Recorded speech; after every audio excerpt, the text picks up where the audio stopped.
সম্মানিত উপস্থিতি, আজকে মঞ্চে উপবিষ্ট এখানে শুধু আমার অনুজ প্রতিম গুণীজনেরা, আমি এখন ত্রিপুরা একটা প্রোগ্রাম আছে আমার, সে প্রোগ্রামে চলে যাব। আমি জানি না, হঠাৎ করে এখানে এসে জানতে পারলাম যে এত সুন্দর একটা আয়োজন, যেটাতে যদিও আমার আগের প্রোগ্রাম সেটিং করা, সেখানে আমাকে প্রধান অতিথি করা হয়েছে সেই ত্রিপুরাতে, সেখানে যেতেই হয়। না হলে আমার মন চাচ্ছে আমি সমস্ত প্রোগ্রামটা দেখে যাওয়ার জন্য, কারণ এটা আমার জন্য একটা নতুন প্রোগ্রাম এবং নতুন একটা আয়োজন আমি দেখতে পেলাম।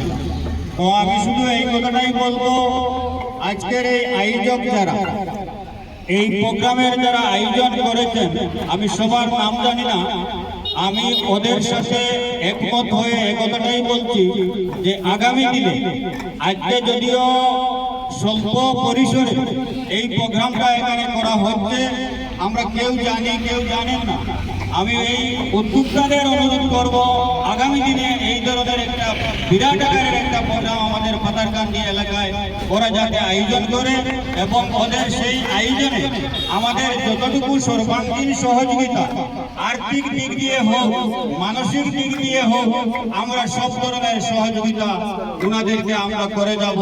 কারণ একটা কথা আছে, যে সমাজে গুণীজনের কদর নেই, সেই সমাজে গুণীজন জন্মায় না।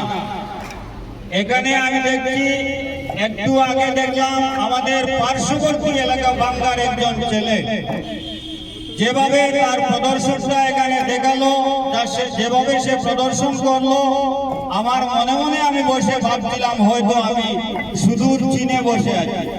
আমরা জানি চীনের ছেলেরা, চাইনিজ ছেলেরা এই ধরনের মানে পোশাক, কি বলে সেটাকে, পোশাক যে প্রোগ্রাম তারা এইভাবে করে।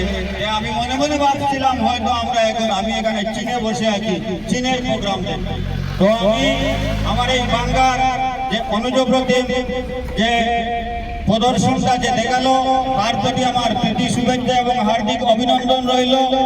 আমাদের আশা তুমি এগিয়ে যাও এবং তোমার সহপাঠী টিম যারা আছে তাদেরকে নিয়ে তুমি এগিয়ে যাও, আগামী দিনে তুমি উন্নতির শিখরে পৌঁছো, সেটাই আমাদের কামনা রইল। এবং বিশেষভাবে আমি অনুরোধ করব আগামী দিনে যেন এই ধরনের বিরাট একটা প্রোগ্রাম করে আমরা সহযোগিতায় থাকবো, সমস্ত পাতারকান্দিকে এই ধরনের প্রোগ্রামটা দেখার সুযোগ করে দেওয়ার জন্য। তো আমি আর আমার বক্তব্য দীর্ঘায়িত করছি না, সবাইকে আমার অন্তরের অন্তরস্থল থেকে হার্দিক প্রীতি শুভেচ্ছা জানিয়ে আজকের যিনি উদ্যোক্তা ওনাকে ধন্যবাদ জানিয়ে আমি আমার সংক্ষিপ্ত বক্তব্য এখানেই শেষ করছি। ধন্যবাদ সবাইকে।